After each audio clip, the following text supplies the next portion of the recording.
Captain Lee Minho stared at the bright stars outside his ship's window. His patrol route along the outer edge of human space had been quiet for weeks. Too quiet. The communication device on his control panel started beeping with an urgent message. From Earth Command. Captain Lee, return to base immediately. Emergency meeting in progress, the voice said through the speaker. Minho felt his stomach drop. Emergency meetings never brought good news. He turned his ship around and headed back toward Earth at maximum speed. During the long journey home, he tried to imagine what could be so important. Maybe the aliens had discovered something new. Maybe there was trouble with the trade routes. He was wrong. It was much worse. When Minho arrived at Earth Command headquarters, Admiral Kim Dae-ho was waiting for him in the main briefing room. The Admiral's face looked older than usual, with deep lines around his eyes. Several other captains sat around the large metal table, all looking worried. "Sit down, Minho," Admiral Kim said quietly. "We have received official word from the Galactic Council. They have voted to pass something called the Humanitarian Containment Protocol." Minho sat down slowly. "What does that mean, sir?" "Admiral." Kim pressed a button on the table. A holographic image appeared showing the official council document. The words were written in the standard galactic language that all species used for official business. "It means they want to lock us in our home system," Admiral Kim explained. "No more travel to other star systems, no more trade with other planets. They want to take away our faster-than-light ships and break up our military forces." "But why?" Captain Park Jin-woo asked from across the table. "We have followed all their rules. We have not attacked anyone." "That is what we need to find out," Admiral Kim replied. Meanwhile, on the orbital station called Nexus Prime, Ambassador Park Gina sat alone in her small office. She had just watched 16 different alien species vote against humanity. 16-1. The council chamber had been filled with representatives from across the galaxy, and every single one of them had raised their hand to support the containment protocol. Chancellor Vorthak of the Hegemony had read the charges against humanity. In his deep, rumbling voice, "The human species has shown reckless expansion into established territories. They ignore proper procedures for trade negotiations. Most dangerous of all, they solve problems through dangerous improvisation instead of following proper rules and regulations." Park Gina had tried to defend her species. She had stood up and asked to speak, but Chancellor Vorthak had refused her request. "The vote has been taken," he had said. "Humanity has 30 standard days to comply with the new restrictions." Now she sat at her desk, writing a message to send back to Earth. How could she explain that the galaxy had turned against them? How? Could she tell her people that they were now prisoners in their own star system? Her door chimed, and she called for the visitor to enter. A tall alien with blue skin and 4 arms walked into her office. This was Counselor Nex of the Trilaxian Republic, one of the few aliens who had ever spoken kindly to her. "Ambassador Gina," Nex said in careful human language, "I wanted to speak with you before you leave the station." "Leave?" Gina asked. "Yes. Human representatives are no longer welcome on Nexus Prime. You must return to your home system within 3 days." Gina felt her heart racing. "Counselor Nex, can you tell me why this is happening? What have we done wrong?" Nex looked around the office carefully, as if checking for listening devices. Then he moved closer to her desk and spoke in a whisper. "Your species learns too fast," he said quietly. "In 50 years, you have made advances that take other species. 500 years. The Council fears that humans will soon be more advanced than all of us combined." "But that should be good news," Gina said. "More advanced technology means better lives for everyone." Nex shook his head sadly. "The Council does not see it that way. They believe that progress should be slow and controlled. Your rapid advancement threatens the balance of power that has existed for thousands of years." Back on Earth, Dr. Choi Hana was working late in her laboratory at the Xenological Research Institute. She studied alien cultures and technologies, trying to understand how different species thought and behaved. Tonight, she was analyzing intercepted communications from various council worlds. What she found made her blood run cold. The official story was that the council wanted to contain humanity for the good of galactic peace. But the private messages between council members told a different story. They were afraid, terrified even. One message from a hegemony general talked about the human problem and how their chaotic thinking patterns made them impossible to predict or control. Another message from a trade guild leader complained that human merchants were disrupting established profit margins by offering better deals to smaller species. The worst message came from a council military commander. It mentioned something called the Erasure Protocol. Dr. Choi had never heard of this before, but the context made it clear what it meant.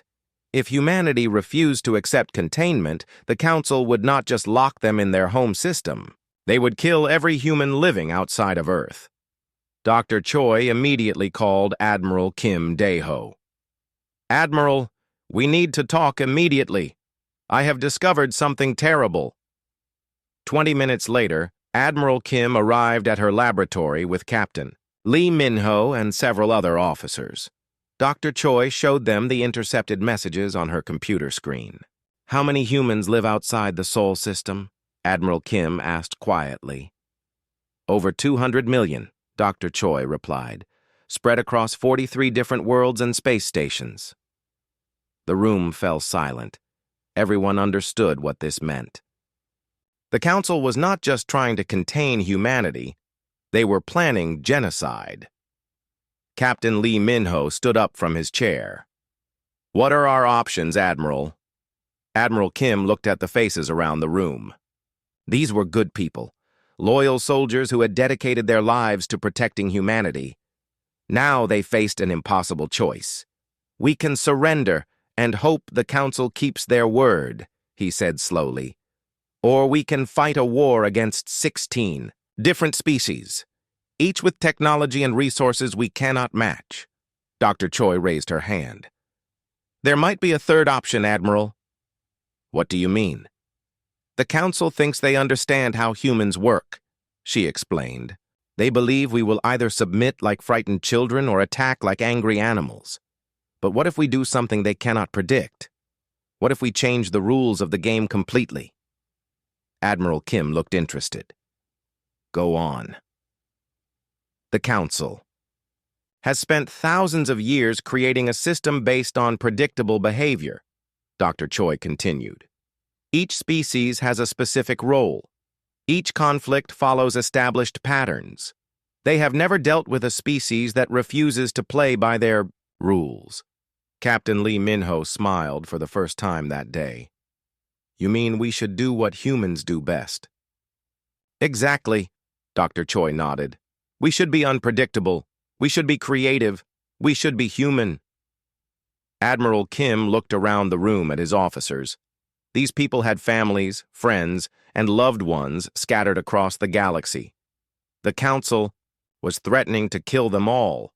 But maybe, just maybe, there was a way to save them. "Very well," he said finally. "Send a message to all human colonies and military units. Tell them to prepare for Operation Wildcard. And tell them that this time we are not playing by anyone's rules but our own." As the meeting ended and the officers left to begin their preparations, none of them knew if their plan would work. But they knew one thing for certain. Humanity would not go quietly into the darkness. The Council had made a terrible mistake. When they decided to threaten human lives, they were about to learn what happened when humans stopped being polite and started being creative. 3 days after the emergency meeting, Commander Yoon Tae-hyung stood in a secret hangar bay buried deep underground on Mars. Around him, dozens of workers welded, hammered, and installed new equipment on what looked like ordinary cargo ships. But these were not ordinary modifications. "Hand me that quantum flux regulator," Tae-hyung called to his assistant, engineer Han Ji-won. They were installing experimental faster-than-light drives that no one had ever tested before. The drives were based on theoretical work that most scientists said was impossible. "Commander, are you sure these drives will work?" Han Ji-won asked as she passed him the device. "Honestly? No," Taehyung replied with a grin. "But the Council thinks they know all our technology. They have never seen anything like this before." The new drives worked on a completely different principle than normal, faster-than-light travel. Instead of punching holes through space, they folded space itself like a piece of paper. The mathematics were so complex that even human computers had trouble with the calculations. But if they worked, these ships would be able to appear anywhere in the galaxy without using the normal travel routes that the Council controlled. Meanwhile, on the colony world of New Seoul, Professor Lim Sora was holding a secret meeting in the basement of the university library. 20 people sat around a small table speaking in whispers. These were teachers, doctors, engineers, and shop owners. They looked like ordinary colonists, but they were actually part of a resistance network that the Council knew nothing about. "The Council thinks they can cut off our communications," Professor Lim said quietly. "But they do not know about the quantum entanglement network." The quantum network was a human invention that allowed instant communication across any distance. Unlike normal radio signals that could be blocked or intercepted, quantum messages were completely untraceable. Each human colony had a hidden quantum transmitter that looked like a piece of mining equipment or a weather station. "What are our orders?" asked Dr. Moon Hee-jin, who ran the colony's medical center. "We wait and we watch," Professor Lim replied. "When Operation Wildcard begins, we will be ready to help our people escape if necessary." Back on Earth, Captain Kang Woo-jin was studying star charts in his office at Intelligence Command. His job was to track all human settlements outside the Sol system and find ways to protect them. What he had discovered made him sick to his stomach. The Council's enforcement fleets were already moving into position near human colonies. These were not patrol ships or observation vessels. They were warships designed for one purpose: killing large numbers of people very quickly. Captain Kong picked up his secure communicator and called Director Nam Ji-soo, the head of human intelligence. "Ma'am, we have a problem. The Council fleet movement suggests they are planning to attack our colonies before the 30-day deadline." "How much time do we have?" Director Nam asked. "Maybe 2 weeks, 3 at most." Director Nam was quiet for a moment. Then she said, "Continue monitoring their movements. And Captain, start sending coded warnings to our people. Tell them to be ready to leave at a moment's notice." After ending the call, Captain Kang began composing messages to Resistance, cells on 43 different worlds. Each message looked like a routine supply request or weather report, but hidden in the normal words was a simple code that every Resistance member understood. "Storm coming, seek shelter soon." On the research station orbiting Jupiter, Dr. On, Miran was conducting an unusual kind of research. She was studying the psychology of the alien species that made up the Galactic Council. For months, she had been analyzing their history, their cultural patterns, and their military strategies. What she found was fascinating and terrifying at the same time. "They are not evil," she explained to her research team during their daily meeting. "They are just stuck. For thousands of years, they have fought wars the same way, made treaties the same way, and solved problems the same way. They cannot imagine any other approach." Her assistant, Dr. Yang Sung-ho, looked at the data on his computer screen. "You mean they are like a machine that can only follow its programming?" "Exactly," Dr. An nodded. "They expect us to either surrender completely or fight them in a traditional military battle. They have never encountered a species that would try a completely different approach." "What kind of different approach?" Dr. Yang asked. Dr. An smiled. "That is what we are going to help them figure out." Meanwhile, engineer Han Ji-won was putting the finishing touches on the first ship equipped with the new experimental drive. The ship looked exactly like a standard cargo vessel from the outside, but inside it was packed with technology that pushed the boundaries of human science. "We are ready for the first test," she announced to Commander Yoon Tae-hyung. "Good," he replied. "But we are not testing it here. Too much risk of detection. Take it to the dark side of the moon and run a short jump to the asteroid belt." Engineer Han climbed into the pilot's seat and started the engine. The new drive made almost no sound, unlike the loud humming of traditional faster-than-light engines. She pressed the activation button and held her breath. For a moment, nothing happened. Then the stars outside the window seemed to bend and twist. Reality itself appeared to fold in half. When the distortion cleared, the ship was floating among the asteroids, millions of kilometers from where it had started. "It worked!" Engineer Han shouted over the communicator. "The drive works perfectly!" Back on Earth, Admiral Kim Dae-ho was meeting with world leaders in the Global Defense Council chamber. Representatives from every nation sat around the circular table, their faces showing the stress of the past few days. "The situation is clear," Admiral Kim told them. "The Council intends to destroy our colonies whether we surrender or not. Our only choice is to fight back in a way they do not expect." President Chen Sumin of the Asian Federation spoke up. "What exactly does Operation Wildcard involve, Admiral?" "Phase 1 involves evacuating our colonies before the Council attacks them," Admiral Kim explained. "Phase 2 involves hiding our home system where they cannot find it. Phase 3 involves giving other species in the galaxy something they have never had before, a choice." "You mean we are going to start a rebellion?" asked Prime Minister Jones of the European Union. "Not a rebellion," Admiral Kim corrected. "A revolution. We are going to show the galaxy that there is a better way to organize civilization than the Council's system of control and fear." As the meeting continued, Captain Lee Min-ho was receiving his new orders at the military base. Instead of commanding a patrol ship, he would now lead one of the evacuation fleets. His mission was to reach the outer colonies before the Council. "Enforcement ships arrived and bring every human to safety. How many people can we evacuate in 2 weeks?" he asked Admiral Kim. "All of them, if we are lucky and smart," the Admiral replied.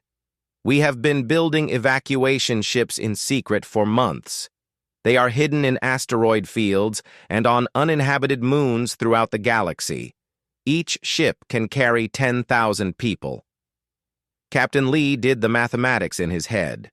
With over 200 million humans living outside Earth, they would need at least 20,000 evacuation ships. It seemed impossible.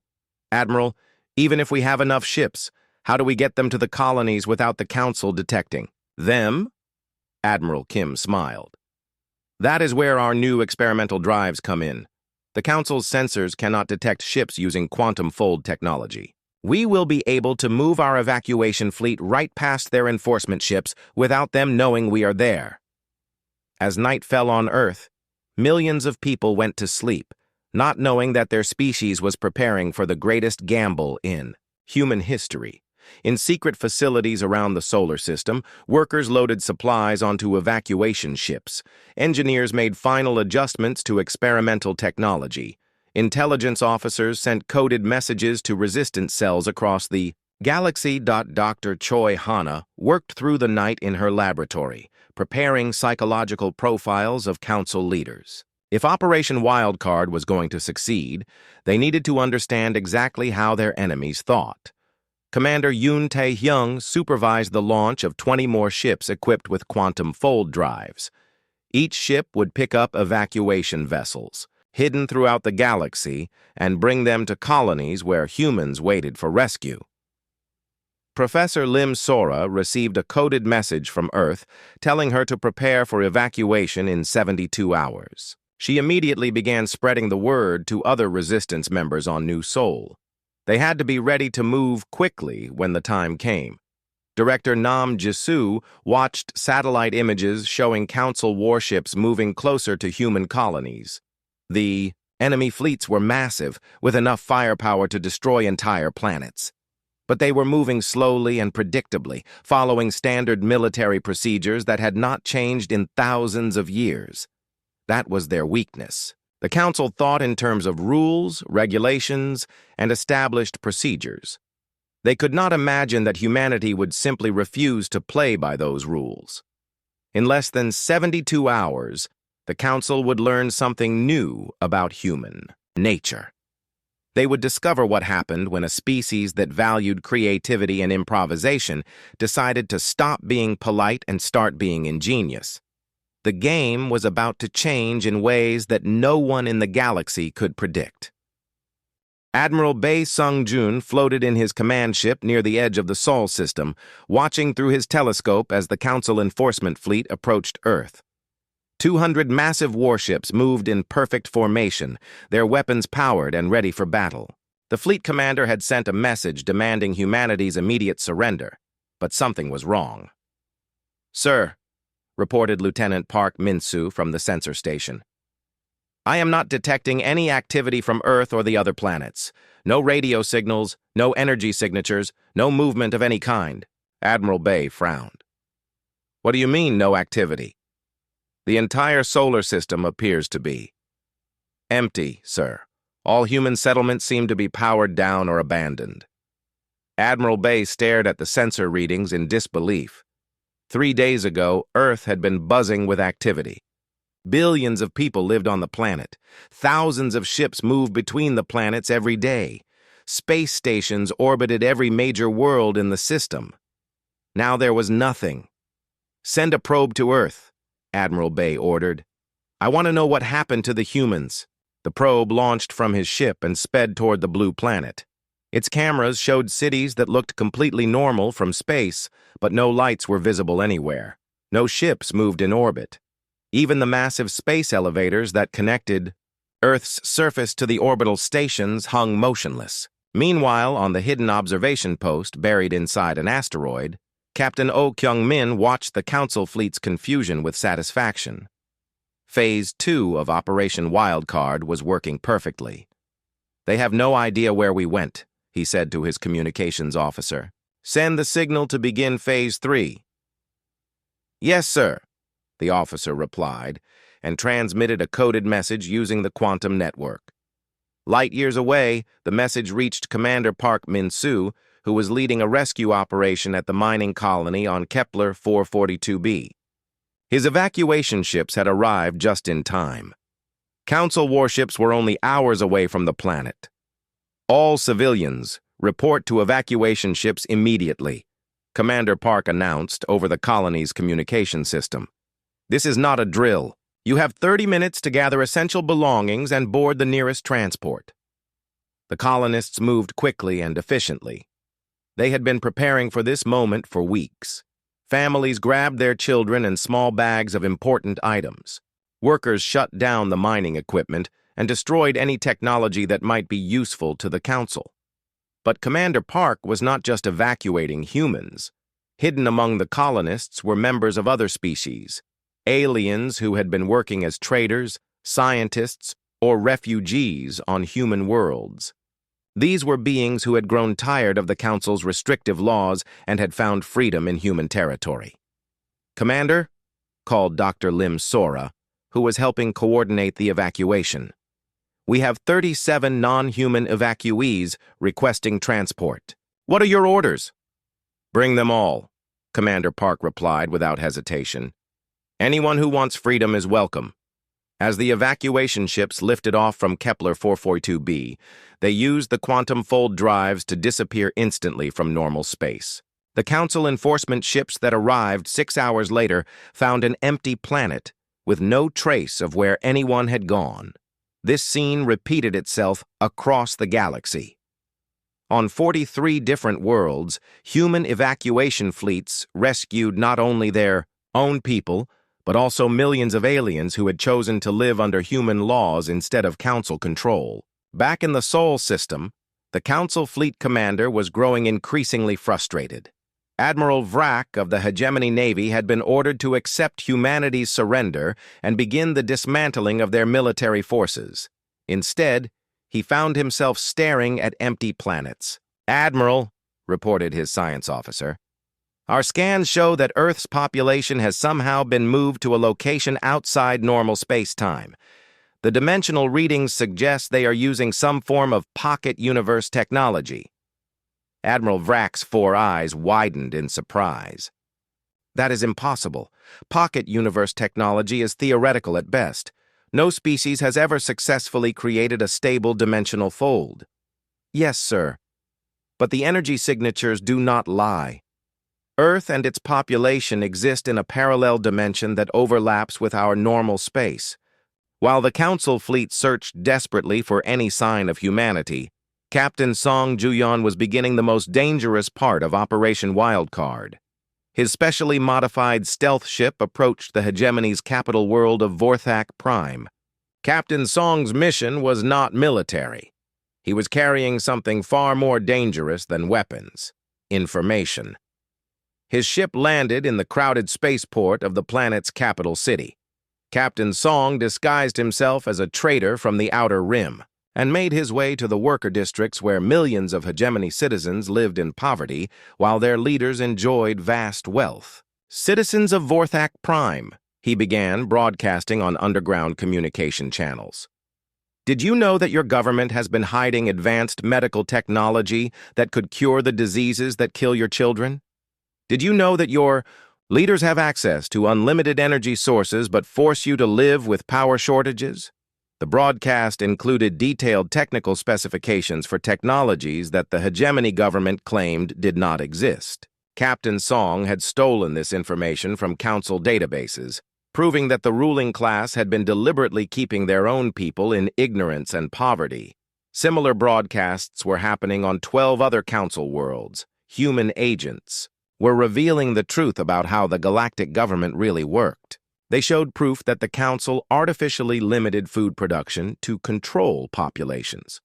They demonstrated that medical advances were kept secret to maintain the power of government-approved doctors. They revealed that educational materials were censored to prevent citizens from learning too much about science and technology. On Earth, which now existed in its pocket dimension, Dr. Yang Seung-ho was coordinating what humans called the Truth Campaign. Using the quantum network, he was broadcasting factual information to oppressed populations across the galaxy. "People of all species," his message began, "you have been told that the Council maintains peace and order. But what kind of peace requires ignorance? What kind of order demands poverty and suffering?" The broadcasts included something that no one in the galaxy had seen before: video recordings of life on human worlds. The recordings showed aliens and humans working together as equals. They showed cities where anyone could access advanced technology and education. They showed governments that were chosen by the people instead of imposed by force. Most shocking of all, the recordings showed that humans had been secretly sharing their technology with other species for years. The rapid advances in medicine, energy production, and transportation on human worlds had not been kept secret or used for profit. They had been given freely to anyone who wanted them. Engineer Han Ji-won was leading another crucial mission. Her job was to deliver packages to resistance groups on Council worlds. These packages contained manufacturing equipment that would allow any species to build their own advanced technology without depending on government approval. "This is a quantum fabricator," she explained to a group of Trilaxian rebels hiding in an abandoned factory. "With this device, you can create any tool or machine you need. The plans are included in the database. You no longer need to ask permission from your government to improve your lives." The Trilaxians stared at the small device in amazement. For generations, their species had been told that advanced manufacturing was too dangerous for ordinary citizens. Only licensed government facilities were allowed to create complex technology. "But what if the authorities find out?" asked one of the rebels. Engineer Han smiled. "Then show your neighbors how to use it too. The more people who have this technology, the harder it will be for your government to control you." As word of these gifts spread through underground networks, something unprecedented began happening across the galaxy. Species that had been separated by the Council's divide and control policies started communicating with each other directly. A scientist on the Kelthrian homeworld shared a cure for a genetic disease with researchers on the vegan colonies. Farmers on 17 different planets began trading crop improvement techniques that doubled their food production. Artists from dozens of species started creating collaborative works that celebrated their cultural differences instead of hiding them. Dr. An Miran monitored these developments from the hidden base on Europa. "The Council's worst nightmare is coming true," she reported to Admiral Kim Dae-ho. "Their subjects are starting to work together instead of competing with each other." "What is the response from Council leadership?" Admiral Kim asked. "Panic," Dr. An replied with satisfaction. "They are calling emergency sessions and threatening severe punishments for anyone caught with human technology. But the more they crack down, the more their people rebel." On Nexus Prime, the Council station where Ambassador Park Gina had been dismissed, Chancellor Vorthak was indeed panicking. His advisors brought him reports of uprisings on 6 different worlds. 3 species had officially declared independence from Council authority. The carefully maintained balance of power that had existed for thousands of years was collapsing. "How did the humans do this?" he demanded. "They are contained in their home system." General Shin Hyun-woo stood on the bridge of his command ship, watching through the main view screen as the Triaxian homeworld erupted in revolution. Below them, the planet's mining castes had taken control of the major cities using manufacturing, equipment provided by human agents.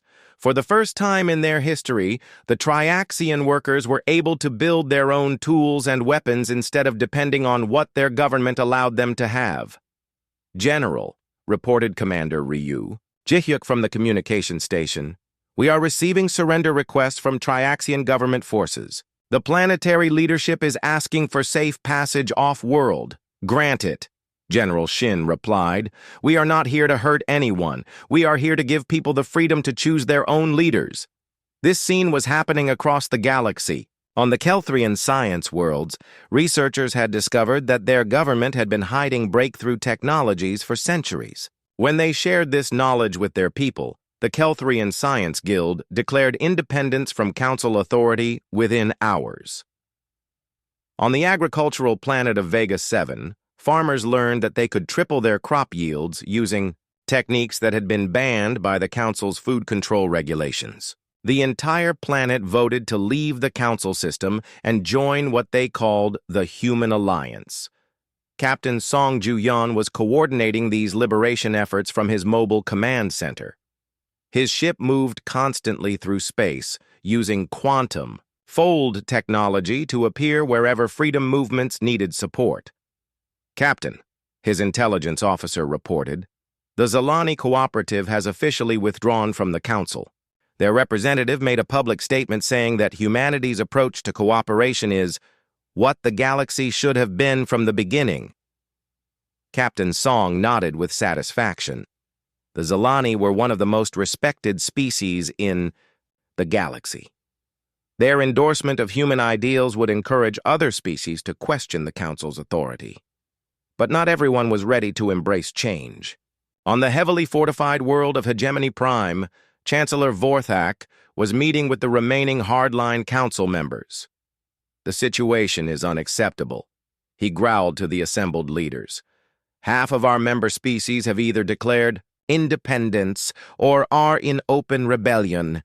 We must take decisive action before we lose control completely." Supreme Admiral Kree of the Void Hunters leaned forward across the conference table. "What do you propose, Chancellor?" "We activate the Omega contingency," Vorthak replied. The room fell silent. Every leader present knew what the Omega contingency meant. It was a weapon system designed to destroy entire star systems. The Council had built it in secret over centuries, planning to use it only if their empire faced complete collapse. The weapon requires unanimous approval from all remaining Council members, Admiral Kree pointed out. "Do we have the votes?" Chancellor Vorthak looked around the table. Of the original 17 Council species, only 7 remained under hardline control. 6 had defected to the Human Alliance. 4 were fighting civil wars between government forces and rebel populations. We will have to make do with the 7 species we still control, Vorthak decided. The emergency clause allows us to act if more than half of the original council is unavailable for voting. But Supreme Admiral Kree had doubts. Chancellor, using the Omega weapon against civilian populations will turn every species in the galaxy against us. Even our own people might rebel if they learn what we have done. Our own people will never learn, Vorthak replied coldly. The weapon will be blamed on a natural disaster or an accident.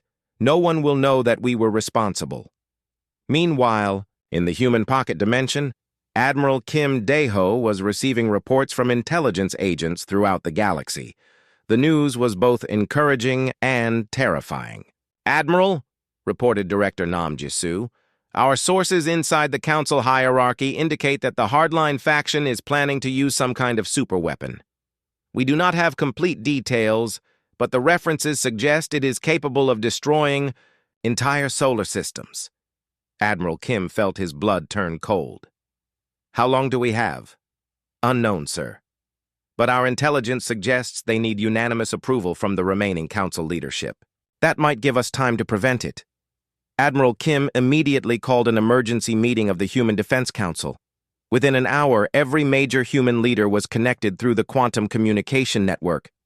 The situation is clear, Admiral Kim told them. The Council is planning to use a doomsday weapon rather than accept the loss of their empire. We need to stop them before they can activate it. President Jung Eunbi of the Colonial Federation spoke first. What options do we have, Admiral? We could launch a military strike against their weapon facility, Admiral Kim replied. But that would make us no better than them. There has to be another way. Dr. Choi Hana raised her hand. Admiral, I have been studying council psychology for months. I believe there is a way to stop them without violence. Explain, Admiral. Kim said. The council leaders are not evil people, Dr. Choi explained. They are terrified. They have built their entire identity around the belief that they are necessary for galactic peace. If we can show them that the galaxy is actually more peaceful without their control, they might be willing to step down voluntarily. How do we prove that? Asked Commander Yoon Tae-hyung. By demonstrating it, Dr. Choi replied. We organize a galaxy-wide peace conference and invite every species to participate as equals. We show that different civilizations can work together without needing a central authority to force them. Admiral Kim considered the idea. It was risky, but it might work. Who would coordinate such a conference? We would, Dr. Choi said simply. Humanity would serve as neutral facilitators. We would not impose our will on anyone. We would simply provide a forum where every species could have an equal voice. The idea was approved unanimously. Within days, human ambassadors were traveling throughout the galaxy, inviting every species to participate in what they called the Galactic Cooperation Assembly. The response was overwhelming. Species that had been enemies for centuries agreed to attend.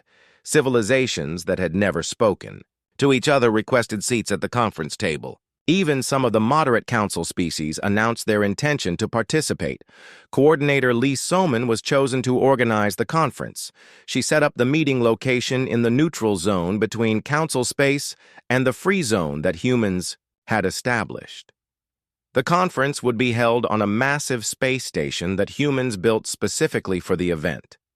Every species will have equal representation, Coordinator Lee announced in her opening address. No one will have veto power over anyone else. Decisions will be made by consensus, not by force. The conference sessions were broadcast throughout the galaxy using the quantum network.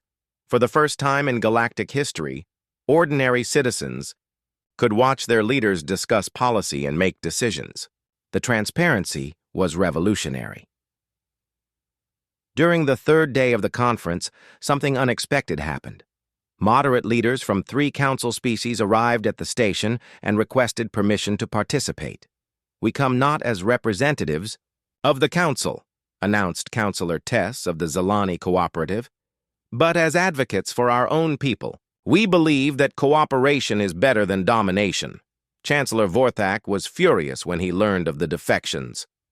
"Traitors!" he shouted at his remaining advisors. "They have been corrupted by human propaganda." But his intelligence chief brought even worse news. "Sir, our own military commanders are questioning the Omega contingency. Several have refused to participate in the weapon activation sequence." Vorthak realized that his empire was collapsing not because of human military action, but because of human ideas. The concept that people should choose their own leaders, that technology should be shared freely, that cooperation was better than control. These ideas were spreading like a virus throughout the galaxy. "Then we will act without them," Vorthak decided. "I will activate the weapon myself if necessary." But when he arrived at the secret Omega facility, he found that the weapon required input codes from multiple council species. It had been designed this way to prevent any single leader from using it for personal gain. With most of the council either defected or in rebellion, the weapon could not be activated. Vorthak stood alone in the control room, staring at the inactive weapon that was supposed to restore his power. Around him, the universe was changing in ways he could not understand or control. On the conference station, the Galactic Cooperation Assembly was working exactly as humans had hoped. Species that had been separated by council policies were discovering that they had much in common. Scientists were sharing research freely. Traders were establishing new partnerships. Artists were creating collaborative works that celebrated diversity instead of emphasizing differences. Most importantly, the conference was proving that the galaxy did not need a central authority to maintain peace. When species were free to interact as equals, they naturally found ways to resolve their differences without violence. Captain Lee Minho watched the conference proceedings from his ship and felt a sense of pride in what humanity had accomplished. 6 months after the council voted to bind humanity, President Jung Eunbi stood at the podium in the Great Assembly Hall of the space station New Harmony. Before her sat representatives from over 200 different species, including many that had never spoken to each other before the Galactic Cooperation Assembly began. "Today marks the official founding of our new organization," President Jung announced to the gathered delegates. "The Galactic Cooperative will be based on principles that every species here has helped to create: voluntary membership, shared leadership, and the free exchange of knowledge and technology." The applause that followed came from creatures with claws, tentacles, wings, and appendages that humans had no names for. But despite their physical differences, all of these beings had chosen to work together rather than dominate each other. Ambassador No Jinwoo, who had replaced Park Jina as humanity's chief diplomat, watched the ceremony with quiet satisfaction. The former council worlds had faced a simple choice: adapt to the new system of cooperation or remain isolated in their shrinking empire. Most had chosen cooperation. "Ambassador," whispered his aide, "we have received word that the hegemony remnant has requested a meeting with you." Ambassador No nodded. Even the hardline species were beginning to realize that isolation was not a sustainable strategy. "Schedule the meeting for tomorrow, and make sure they understand that they will be treated as equals, not as conquered enemies." In the outer sectors of the galaxy, Captain Seo Dong-hae commanded the first multi-species exploration fleet in galactic history. His ship's crew included humans, Trilaxians, Kelthrians, and members of 6 other species. They worked together seamlessly, combining their different strengths and perspectives to explore unknown regions of space. "Captain," reported Science Officer Vex, a Trilaxian with 4 arms that made her excellent at operating multiple instruments simultaneously, "we are detecting signs of intelligent life in the next system. The signals suggest a civilization that has not yet achieved faster-than-light travel." "Excellent," Captain Seo replied. "Prepare the first contact protocols. Remember, we approach as friends offering assistance, not as conquerors demanding submission."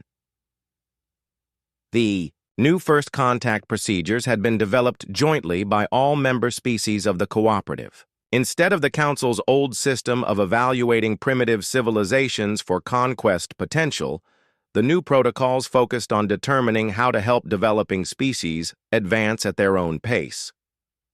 Back on Earth, which had returned to normal space, after the threat of the Council War had passed, Dr. Moon Hye-jin was working in the headquarters of the Open Technology Initiative.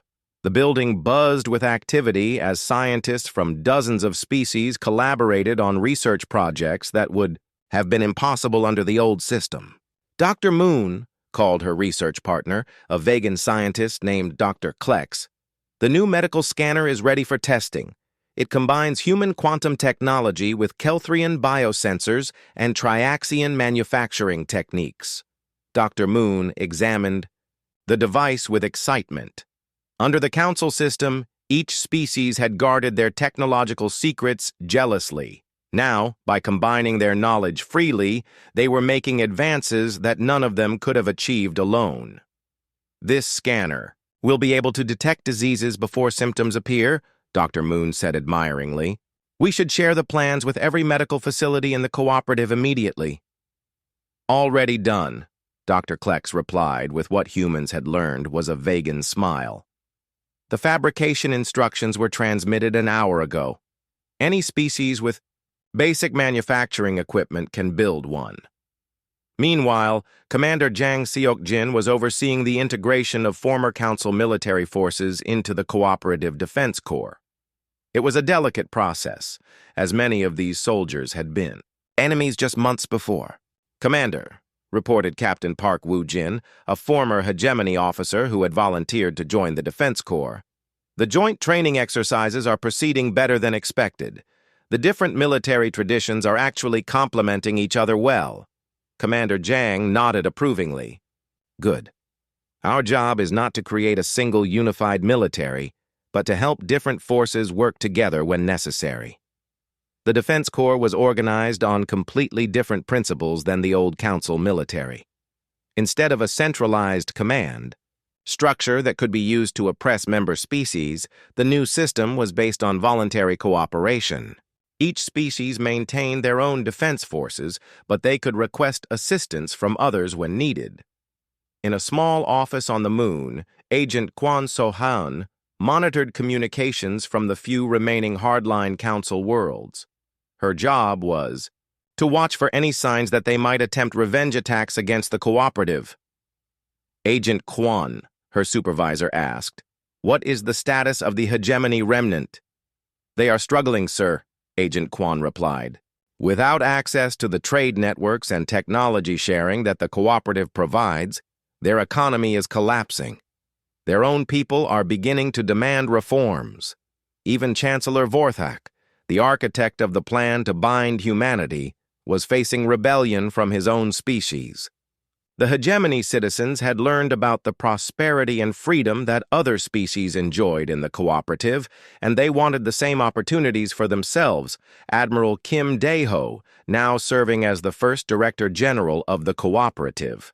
Defense Corps received daily reports from throughout the galaxy. The transformation was remarkable. In just 6 months, more scientific advances had been made than in the previous century under Council rule. "Admiral," reported his aide, "we have received an interesting request. The Vorthak resistance movement is asking for assistance in overthrowing their government." Admiral Kim considered the request carefully. "What kind of assistance are they requesting?" "Not military support, sir. They want help establishing democratic institutions and setting up free communication networks. They want to change their society peacefully." "Approve the request," Admiral Kim decided. "Send humanitarian aid and technical advisors, but make it clear that any changes must come from the hegemony people themselves. We will not impose our system on anyone." Dr. Im Hanul published her 6-month report on galactic progress in the Cooperative Science Journal, which was distributed freely to every species in known space. The statistics were stunning. Technological advancement had increased by 400%. Medical breakthroughs had eliminated 17 major diseases. Agricultural improvements had ended food shortages on 38 worlds. Most importantly, for the first time in recorded galactic history, no species lived in fear of their government. But the most significant change was not technological or economic. It was psychological. Species that had been taught to compete and fear each other were learning to trust and cooperate. The artificial barriers that the Council had maintained between different civilizations were breaking down. Captain Lee Minho, now commanding a joint exploration vessel with a crew representing 12 different species, received a message from Earth that made him smile. It was from his old friend, Commander Yoon Tae-hyung, who was now serving as an ambassador to newly contacted civilizations. Minho, the message read, "We just made first contact with a species that has developed faster than light travel, but has never encountered other intelligent life. When we explained about the cooperative, their first question was not, 'How can we join your empire?' but 'How can we help make the galaxy a better place?' I think we have succeeded in changing more than just the game. We have changed the entire universe." As Captain Lee's ship approached the edge of the galaxy, he reflected on how much had changed since that day when the Council voted to bind humanity. The aliens had expected humans to either submit or fight. They had never imagined that humans would simply create a better alternative. The quantum communicator on his bridge chimed with an incoming message from the Cooperative Assembly. It was President Young Eunbi with news that made his heart soar. "Captain Lee," she announced, "I am pleased to inform you that the hegemony has voted to dissolve its authoritarian government and apply for membership in the Galactic Cooperative. Chancellor Vorthak has personally requested asylum and has asked to make a public apology for his species' past actions." The transformation was complete. The last of the hardline Council species had chosen cooperation over domination. The galaxy that had once been ruled by fear and division was now united by hope and shared purpose. Captain Lee looked out at the stars beyond the galactic rim, wondering what other civilizations might be waiting in the vast darkness of space. Whatever they found out there, he knew that humanity and their allies would approach them as friends, not conquerors. "New game, new rules," he said quietly to himself, remembering Admiral Kim's words from months ago. "Welcome to tomorrow." The Galactic Cooperative continued to grow and prosper, guided by principles that humans had learned in their long journey from a primitive species confined to a single planet to the catalysts of galactic civilization. They had proven that the universe did not have to be ruled by the strongest or the most ruthless. It could be led by those who were wise enough to know that true strength came from lifting others up, not holding them down.